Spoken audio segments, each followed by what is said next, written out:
Hi friends, ഇത് ശ്വേതാംബർ Jain temple. ഇവിടെയാണ് Lord Mahavir birth place. ജൈനമതത്തിലെ 24ാമത്തെ ആത്മീയ ഗുരുവാണ് ഈ ജൈന സന്യാസി. മഹാവീരൻ BC 6-ാം നൂറ്റാണ്ടിൽ തുടക്കത്തിൽ പുരാതന ഇന്ത്യയിലെ രാജകീയ ജൈന കുടുംബത്തിലാണ് ജനിച്ചത്. മഹാവീരൻ 30-ാം വയസ്സിൽ എല്ലാ ലൗകിക സ്വത്തുക്കളും ഉപേക്ഷിച്ച് ആത്മീയ ഉണർവ് തേടി വീട് വിട്ട് ഇറങ്ങിയെന്നാണ് പറയുന്നത്. മഹാവീരനേക്കാൾ ഇളയവനായിരുന്നു ബുദ്ധൻ എന്നും പറയുന്നു. അദ്ദേഹത്തിൻ്റെ ജന്മസ്ഥലത്തിന് ഒരു തർക്ക വിഷയമുണ്ട്.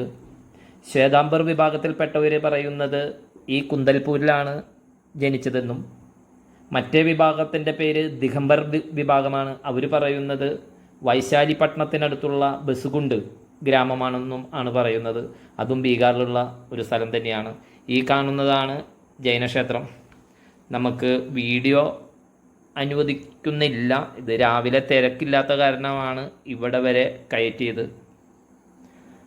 ഇതുപോലെ തന്നെ വൈശാലിക്ക് അടുത്തുള്ള ബസുകുണ്ടിലും ഒരു ജൈന മന്ദിരമുണ്ട്.